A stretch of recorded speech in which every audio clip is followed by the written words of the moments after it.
So we respect Senator Robin Padilla, no? But in the absence of reason, of basis, why the impeachment court should not be convened, I think it will be very difficult to understand why they will move not to convene. Dapat ilatag muna nila ano bang dahilan. Eh, kung ang Supreme Court nga, to this date, they're not issuing TRO, they're not issuing an injunction, he should give us opportunity to hear first. Ano bang dahilan nyo why you are against convening the impeachment court? Because his reason, na just because they are opposition, they will be going against convening the impeachment court or going against the impeachment. That's very difficult to understand. This is a political exercise. What is at stake is the best interest of the sovereign Filipino people. I believe na dadating ang Vice Presidente. Why? Not only because of what you said na ito yung kuta ng mga kakampi, no? But because this is her last opportunity to present her evidence. And if she will be missing this opportunity, then we have reason to believe na baka nga mag-result ito sa conviction. I think she should participate fully this time to be able to present her evidence, counter the evidence of the prosecution, dahil wala pa naman pong judgment. This trial may result to conviction, but it may also result to acquittal, depending on the evidence which will be presented by the defense. Because we've seen already the complainant's evidence, no? We've seen them already. They were enough to sustain probable cause, but as to whether they are enough to sustain conviction, it depends on the defense evidence which will be presented. Pero kung hindi maglalatag ng ebidensya ang depensa, we can actually anticipate the appreciation of the senator judges that the complainant's evidence might be sufficient to support conviction. Because it will remain unrebutted kung walang maglalatag ng ebidensya from the defense. Napakahirap po nun. Kahit po sa ordinary court proceeding, pag naglatag ng ebidensya ang complainant, walang nilatag ang depensa, yun pong ebidensya ng complainant, we consider it unrebutted, unquestioned, no? In which case, there's a big chance of appreciation by whoever will resolve the case. Ma'am, all the charges leveled against the Vice President are now in the open. Gusto lang namin kunin yung opinion nyo bilang isang batikan at hinahangaan na manananggol. What could be her strongest defense at this point?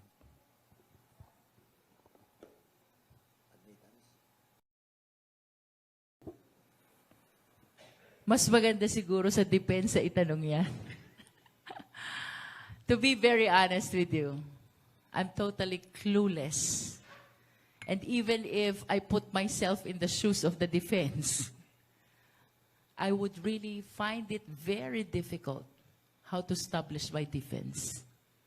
Having seen the evidence presented by the complainant already, most especially the AMLAC report vis-a-vis the SALN.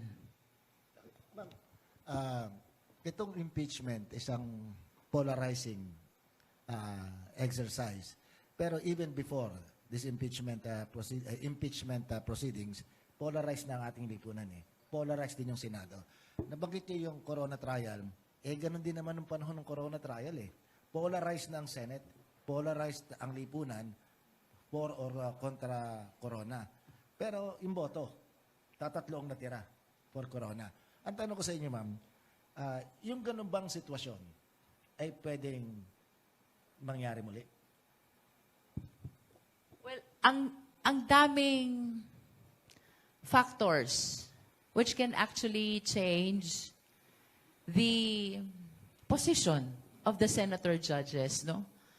Well, in fact, medyo unfair nga na parang piniprejudge na natin yung position ng mga senator judges. As you can see, none of them is commenting on the merits of the impeachment complaint, on the articles of impeachment rather, because they are very much conscious that as senator judges, they need to be impartial, they need to be independent. And that is why, apart from political affiliation, the prosecution really have this huge task of presenting the evidence very well, no? Because even if your political affiliation is with the vice president, if the evidence is so overwhelming that even the general public is already supportive of conviction, how can an ally of the vice president vote against conviction? If it is seen by the general public, it might cause his own political interest. That's why evidence is very important. Alam po natin na merong existing political affiliation ang ating mga senador. But I am confident that they will be very, very cautious in casting their vote, in deciding on the impeachment, depending on the strength of the evidence which will be presented. Because at the end of the day, sila kasama sa huhusgahan. If they vote against the evidence, and the evidence is so overwhelming, it might cost their political interest. So, ma'am, we are hoping for enlightened self-interest ng mga senator judges. I think so. I think so. Just like the members of the House, no? That's how I appreciate it, no? Co-consider nila yung evidence, co-consider nila yung political affiliation, but at the end of the day, ang mananaig sa kanila, the best interest of the Filipino people. Which means that kung ano ang matimbang sa sambayan ng Pilipino, I think they will go for that. Kung magkaroon na unexpected turn of events, na merong mag-move sa ilang senators na stop yung trial, what can they do?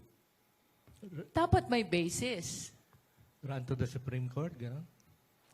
Well, we do not want to anticipate a situation na just because of political affiliation, they will be moving to stop the impeachment trial. They will be moving not to convene the impeachment court. Dapat may basis. As a matter of fact, we should remember there are, I think, 4 petitions pending before the Supreme Court. All of them are questioning the constitutionality of the proceeding before the House. But to this date, wala naman pong TRO. Wala naman pong injunction. Which means so far, they have not seen any violation of the rules, the Constitution, and the decisions of the Supreme Court in as far as impeachment process is concerned. No? So I hope that the senators will be mindful of the importance of this political exercise. As a matter of fact, there's a specific article in the Constitution dedicated for impeachment. So the decision of whether to stop or not should not be based solely on political affiliation. Let the people hear. Ano bang dahilan? Bakit gusto mo itong ipatigil? May question ka ba ng unconstitutionality? Are you mindful that there are petitions already pending before the Supreme Court? In the absence of reason, sufficient basis for a motion to stop convening the impeachment court, baka, kagaya ng sinabi ko kanina, it might cost the political interest of the senator already. Because I think survey now about having the impeachment trial is very much in favor of proceeding to Senate for trial. Which means, ang gusto ng Pilipinong nakararami ay magkaroon ng tamang paglilitis dito sa impeachment na ito. Mama, help us understand more. Kasi may nagsasabing ang Supreme Court daw masyadong overreaching, overacting nga, sabi ng mga non-lawyers. Ang tanong ko po sa inyo, ano ho ba talaga yung ibig sabihin ng three co-equal branches ng ating government? Kung ang Supreme Court ay aakto ng ganun, pinasukan yung usapin ng impeachment, pinatigil ang impeachment, mukhang the gods of Padre Faura must be that supreme. Yung courtesy naman, kung nakabati lang po sa courtesy pagiging co-equal, yung budget ng Supreme Court, kahit alam niyo may 20% dyan, bakante yung mga pwesto. And yet, hindi nyo iniisa-isa kung magkano talagang ginagastos sa sweldo. At the end of the fiscal year, dinedeklarang savings, tapos pinaghahati-hatian bilang bonus. Pero hindi ini-scrutinize ng mga kongresista ang budget ng Supreme Court in the name of respect and being co-equal. Pero parang yata nare-reciprocate yung equal respect na binabagay. So, ang tanong ko po sa inyo, ano ba talaga pinagbabatayan para maging co-equal? Kasi kung pahintuin ng Supreme Court yan, anong gagawin? Sabi ni Senator Tito Soto, trabaho namin to . Imagine yung Senate President, pinagpapaliwanag ng Supreme Court doon sa kanyang comment na ginawa niya bilang Senate President at bilang Senador. Ma'am, your explanation please. Well, of course, we adhere to the principle of separation of power, na ang executive ang tagapagpatupad, ang legislative ang tagagawa ng batas, ang legislative din ang taga-dinig ng impeachment process na ito. Initiation belongs to the lower house, trial and judgment belongs to the Senate. At ang hudikatura naman, ang taga-interpret at resolve ng lahat ng mga issues concerning our existing laws, no? Nevertheless, regardless of our opinion on how the Supreme Court is addressing questions of constitutionality which are being filed before them, let us always remember that the Supreme Court is the final arbiter in all issues concerning our existing laws, rules, decision, and that includes issues concerning the impeachment process. In other words, regardless of how I think, and regardless of how you think, under a civilized society like ours, we should recognize that authority of the Supreme Court as the final arbiter. So ma'am, ang impeachment court, dalawang presiding officer. Yung Chief Justice at saka yung Senate President. Pinagpapaliwanag nga nung... The Chief Justice will be the presiding officer if the official being impeached is the President. Yep. But this time, Senate President lang. the Senate President will preside because the impeachable official concerned is the Vice President. So ma'am, may chance bang mangyari yung sinabi ng isang senador, Robin Padilla, sabi niya, tungkulin daw nila sa minorya na umopose. Kaya nga the opposition . Exactly yun ang kanyang words na ginamit. Pwede bang mangyari yun na magbotohan yung senador? Ayaw namin ng impeachment. Mas marami kaming umaayaw. Pwede bang mangyari yun? So we respect Senator Robin Padilla, no? But in the absence of reason, of basis, why the impeachment court should not be convened, I think it will be very difficult to understand why they will move not to convene. Dapat ilatag muna nila ano bang dahilan. Kung ang Supreme Court nga to this date, they're not issuing TRO, they're not issuing an injunction, he should give us opportunity to hear first. Ano bang dahilan nyo why you are against convening the impeachment court? Because his reason, na just because they are opposition, they will be going against convening the impeachment court or going against the impeachment. That's very difficult to understand. This is a political exercise. What is at stake is the best interest of the sovereign Filipino people. Medyo hindi ko narinig yung isang word na binanggit nyo. Ano binanggit nyo? We expect o we respect? Yung paliwanag ni Robin. I respect Senator Robin, but his statement is quite difficult to understand in the absence of reason or basis why we should not proceed to convening the impeachment court.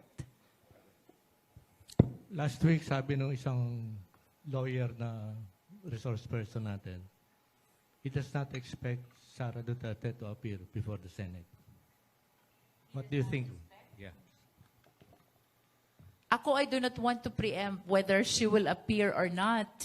But if I were in her shoes, I will appear because this is my last opportunity to present my case.